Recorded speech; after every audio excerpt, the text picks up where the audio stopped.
포도의 계절이 지나고 있습니다. 잘 익은 포도송이를 받아들면 그 한 송이에 얼마나 많은 열매가 다닥다닥 붙어 있는지 아주 터질 것 같은 느낌을 받습니다. 그런데 저는 그렇게 붙어 열린 포도를 보면서 마음이 걱정입니다. 두렵습니다. 왜 포도송이가 두려운가? 그것을 볼 때마다 제 삶을 돌아보지 않을 수 없기 때문입니다.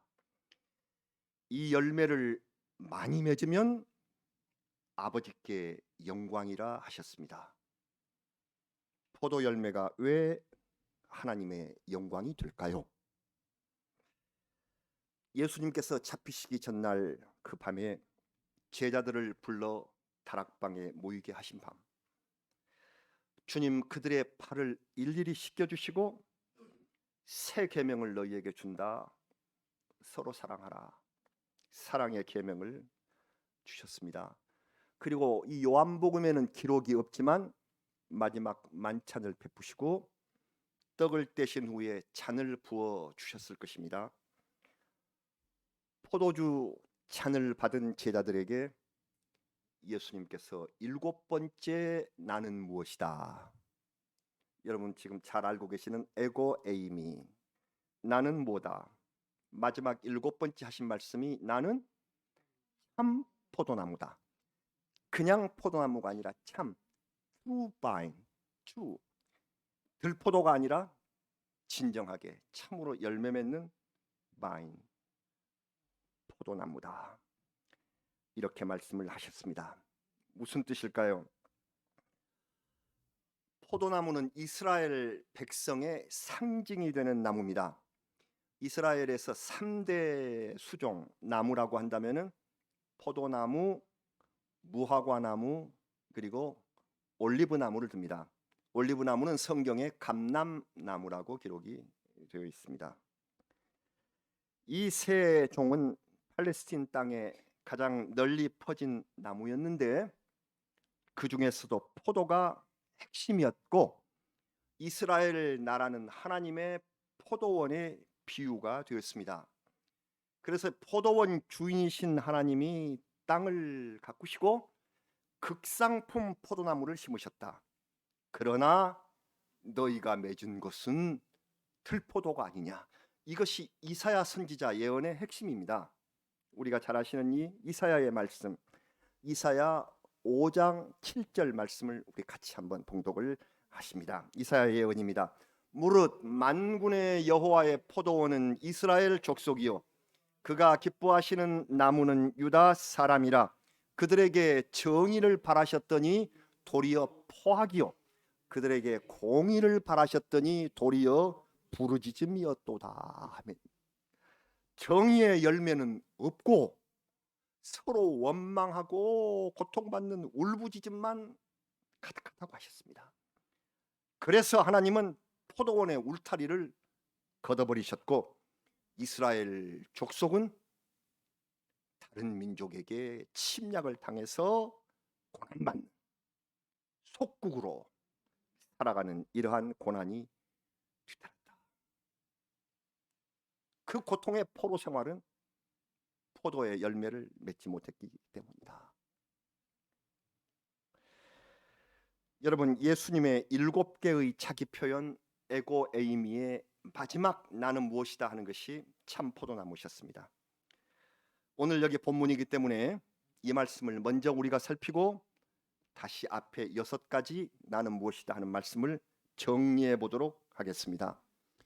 여러분 이제 이 포도 열매는 유대인만의 것이 아니라 예수 그리스도를 믿는 세상의 모든 사람들, 곧 오늘 우리의 것이 됐습니다. 오늘 우리에게 향하신 말씀입니다. 예수 그리스도는 참 포도나무이시며 우리는 그 안에 있는 가지, 하나님 아버지는 포도원의 농부시다. 이렇게 말씀을 하십니다. 포도나무 가지는 정말 연약하기 그지없습니다. 아마 나무 중에서 제일 연약할 거예요.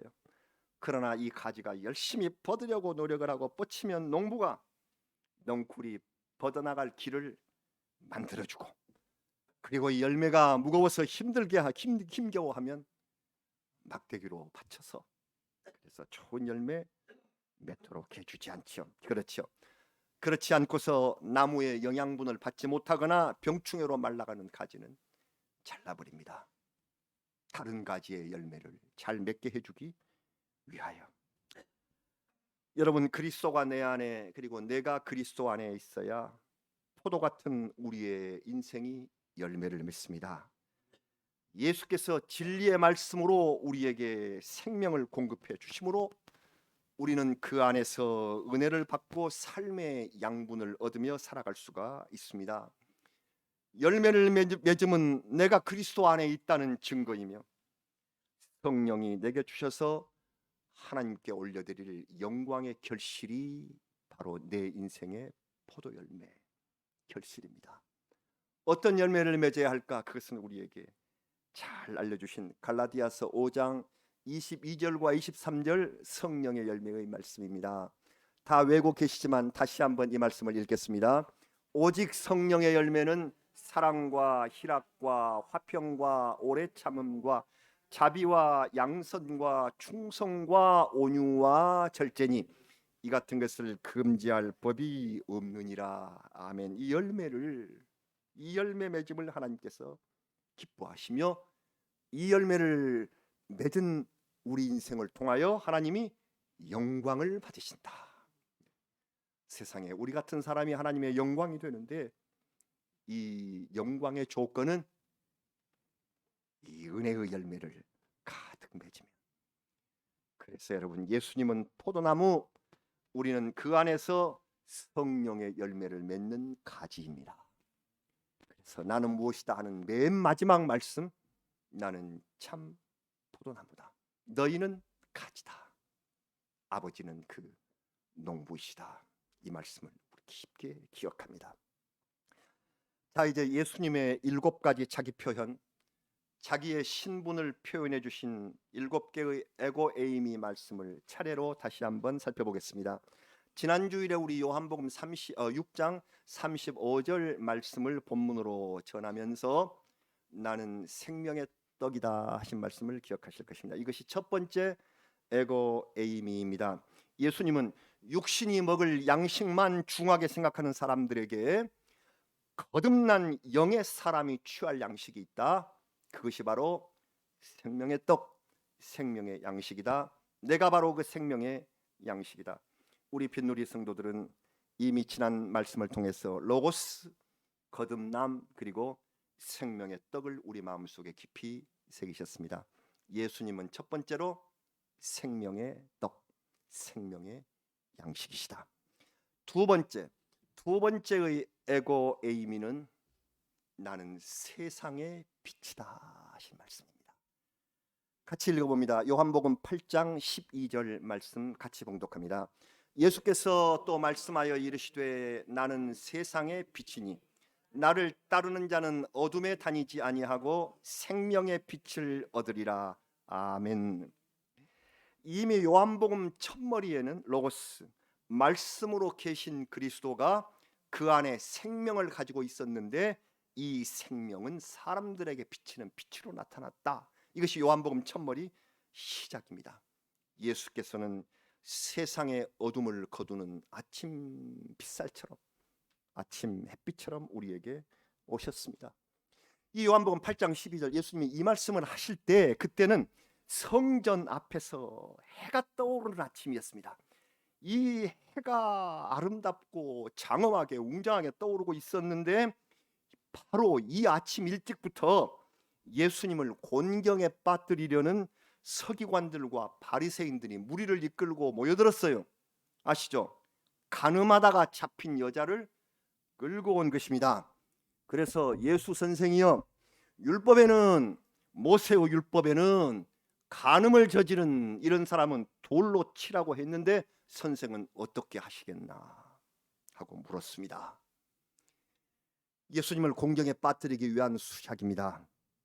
율법대로 하라 하면은 예수님이 가르치신 사랑은 손상되어 버리고 말 것입니다.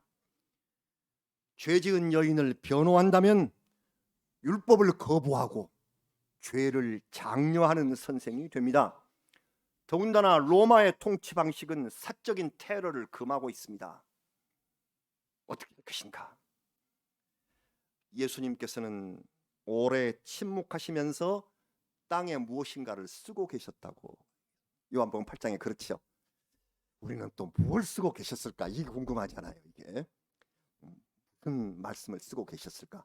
성경에는 무슨 내용이라 땅에 쓰신 것 내용은 기록되지 않았어요. 우리가 상상할 수밖에 없는데 사람들은 지금 이 여인을 고소 고발하는 그 바리새인들의 죄를 쓰고 계셨다, 이렇게 해석한 분도 있습니다만은 예수님께서는 어떤 꼭 개인에 대한 그런 죄만 밝히시는 것이 아니라 그들에게 자기 반성을 할, 자기 회개를 할 수 있는 시간을 주시면서 하나님 말씀을 땅에 쓰고 계셨다, 이렇게 보시는 게 좋겠어요. 드디어 우리가 잘 아는 대로 예수님 말씀이 떨어졌습니다.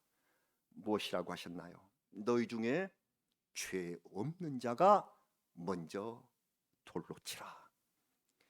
조용해졌습니다. 양심의 가책을 받은 사람들은 하나씩 둘씩 손에 들었던 돌을 놓고 조용히 사라졌습니다. 예수님은 그 죄인 여인에게 나도 너를 정죄하지 아니하노니 가서 다시는 죄를 범하지 말라 하면서 용서하셨습니다. 드디어 해가 높이 솟았습니다. 다시 또 모여드는 사람들을 향하여 세상의 빛이라 하는 이 12절의 말씀을 선포하는 것입니다. 빛이신 주님 앞에 서면 세상의 거짓과 불의는 사라지고 그 빛을 통하여 새 생명이 옵니다. 새로운 삶. 사랑의 빛이 비치면 남을 치려던 돌멩이를 내려놓고 회개와 용서의 사람으로 변화되는 그 모습을 우리에게 보여주신 예수 그리스도.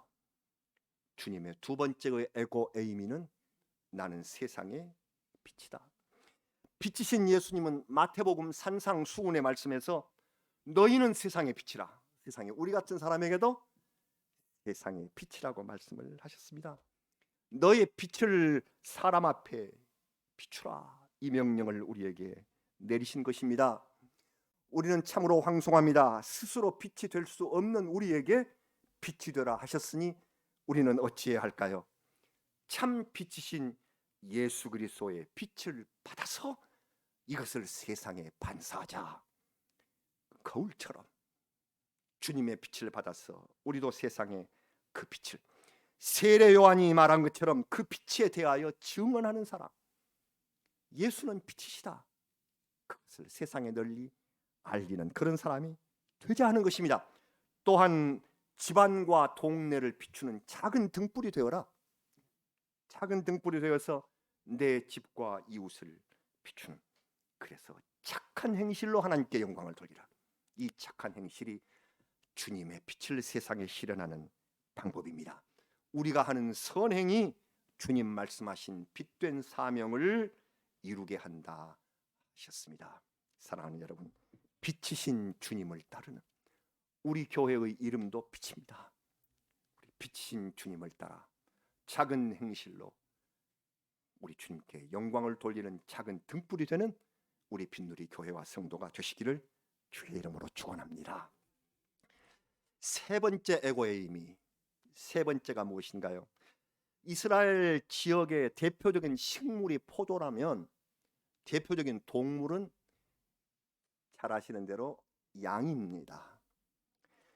유대인들은 주로 양을 기르던 유목 민족이었고 양의 숫자가 자기 재산의 정도였으며 그것을 팔아서 생활을 유지했을 뿐만 아니라 하나님께 바칠 헌물, 제사의 헌물의 품목이 바로 양이었습니다.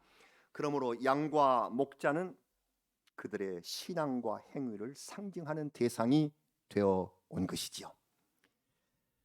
양떼를 이끄는 목자가 앞에서 방울을 울리면서 갑니다. 딸랑딸랑 이리 따라오너라.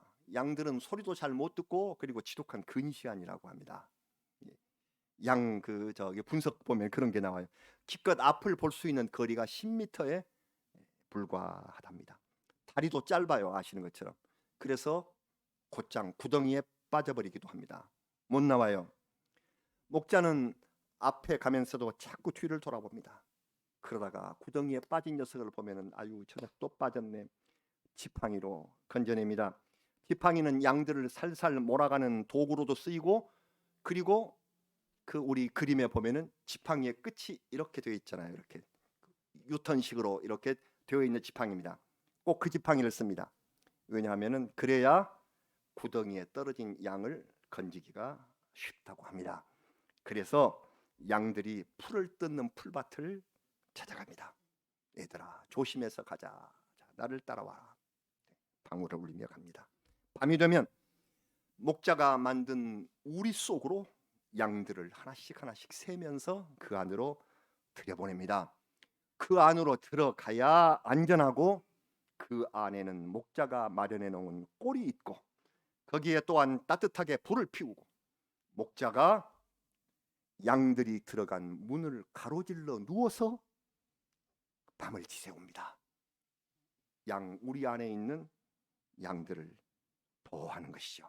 이것이 바로 양의 문입니다. 예수님의 세 번째 에고의 의미는 바로 이것을 배경으로 해서 이루어졌습니다. 예수님의 세 번째 나는 무엇이다? 요한복음 10장 7절 말씀입니다. 다 같이 요한복음 10장 7절 말씀 봉독합니다. 그러므로 예수께서 다시 이르시되 내가 진실로 진실로 너희에게 말하노니 나는 양의 문이라. 아멘. 세 번째가 나는 양의 문이다. 이 말씀이 계속 이어집니다. 양을 해치려고 다가오는 도둑과 짐승들이 많습니다. 목자는 그것을 막대기로 제압하고, 그리고 또 막대기뿐만 아니라 허리에 차고 있는 물맷돌, 스링쇼트가 있습니다. 이렇게 물맷돌을 이렇게 넣어서 이렇게 스링쇼트 이렇게 돌려서 정확히 맞추는 거 말입니다. 목동 다윗이 골리앗이라는 거인 장수를 쓰러뜨린 이 물맷돌 실력도 목동 시절에 양을 위하여 쌓았던 그 수련의 결과, 바로 그 실력이었죠. 그러나 늑대가 때로 몰려온다든지 길이 험하여 구덩이가 많고 심란하게 되면 양을 버리고 달아나는 목자도 있습니다. 이를 가리켜 성경에서 삭군이라고 했습니다. 삭군이요, 돈을 목적으로 품팔이를 하고 있는 사람이기 때문에 곤란한 지경을 당하면 자기 안위부터 먼저 챙기고 양을 돌아보지 않는 목자라고 할 수 없는 삭군들이 있다. 예수님은 이 상황을 바탕으로 하여 요한복음 10장 11절에서 나는 선한 목자라고 밝히셨습니다. 이것이 네 번째 에고에이미입니다. 11절인데 좀 더 구체적으로 써진 말씀이 10장 14절과 15절입니다. 자, 우리 다 같이 요한복음 10장 14절과 15절 말씀을 같이 봉독합니다.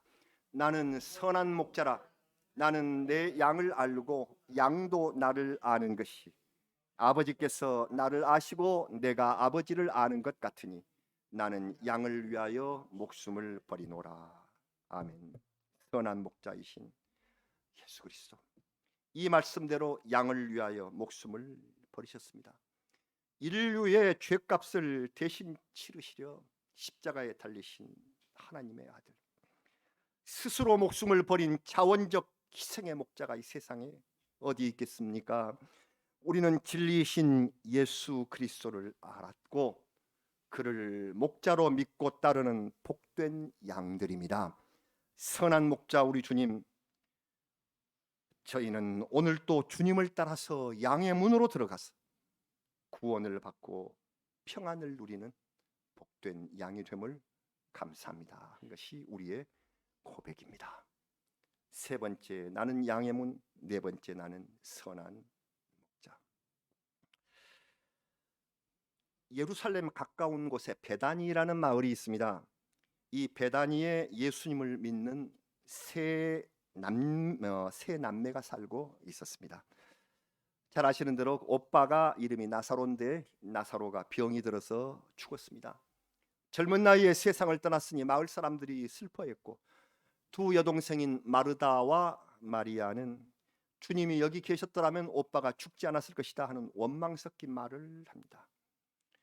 이때 예수께서 하신 말씀이 다섯 번째 에고에이미입니다.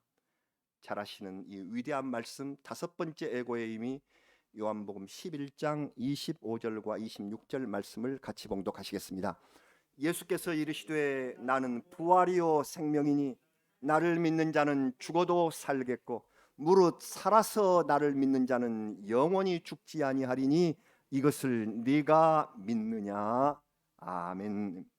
주님이 내가 곧 부활 생명이라고 하셨습니다. 하나님의 아들이 아니고서는 절대 이렇게 말할 수가 없습니다. 모든 사람은 죽음을 피할 수 없기 때문에. 그러나 하나님의 아들 예수 그리스도는 나사로를 살리셨고 그리고 자신도 죽음을 이기고 부활하셔서 처음 생명의 열매가 되신 것을 우리는 압니다. 나는 부활이요 생명이다. 나를 믿으면 육체의 죽음이 오더라도 다시 부활하게 될 것이며 살아서 믿으면 생명이 내 안에 있어서 영생에 이른다. 영생에 이른다. 이것을 네가 믿느냐 하고 물으셨습니다. 성경에서 이 질문은 마르다에게 하신 질문이지만 이제는 우리 모두에게 물으시는 믿음의 질문이 되었습니다. 예수님께서 요한복음을 통하여 우리에게 물으십니다. 예수 그리스도를 부활 생명으로 믿으십니까? 여러분 그렇게 믿으십니까? 마르다는 이렇게 대답했습니다. 주여 그러하외다. 주는 그리스도시요 세상에 오신 하나님의 아들이신 줄 내가 믿나이다 라고 대답했습니다. 이제 우리가 대답할 차례입니다. 이것을 내가 믿느냐? 우리는 대답합니다. 부활이요 생명이신 예수 그리스도를 믿습니다.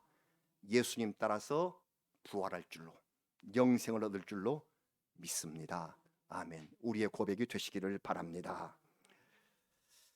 마지막입니다. 마지막으로 예수님께서 다락방에서 제자들에게 사랑의 계명을 주신 후에 내가 이제 떠나겠다. 하늘의 거처를 예비하러 내가 떠날 것이다. 너희도 그 길을 안다. 이렇게 말씀을 하셨습니다. 제자들이 근심하기 시작하고 제자 도마가 우리가 그 길을 어찌 알겠습니까? 이렇게 주님께 묻습니다. 이에 대한 대답이 바로 여섯 번째 에고에임이 우리가 너무나도 잘 아시는 요한복음 14장 6절의 말씀입니다.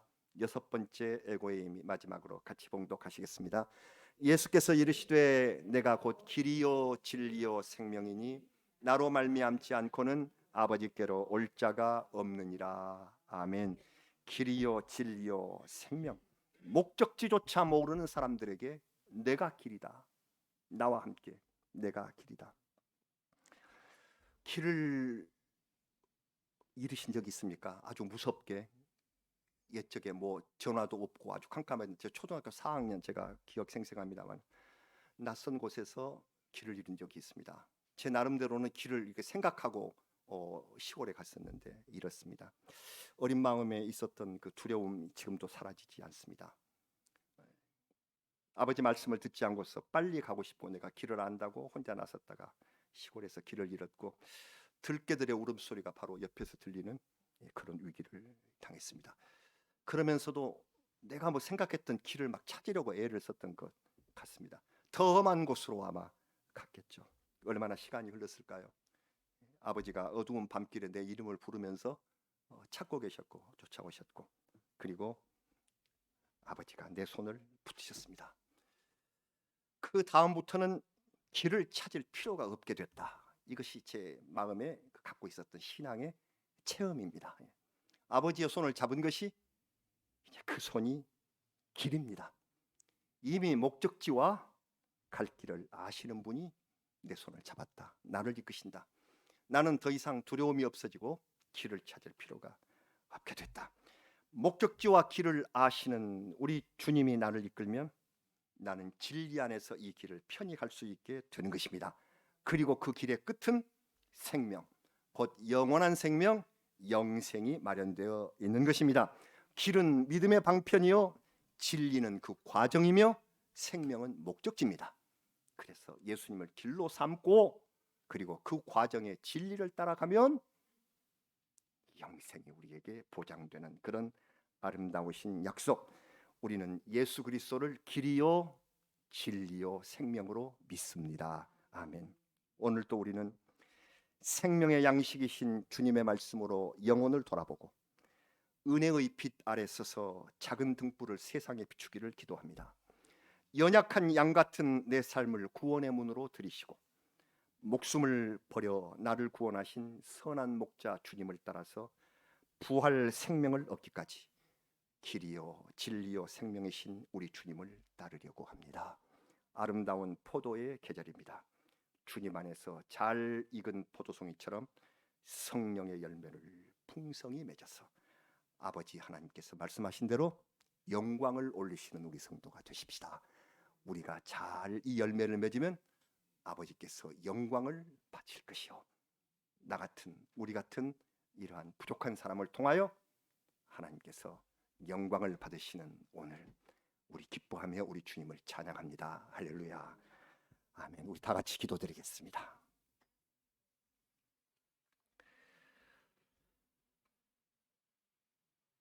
생명의 떡이 되신 우리 주님께 감사와 찬양을 올립니다.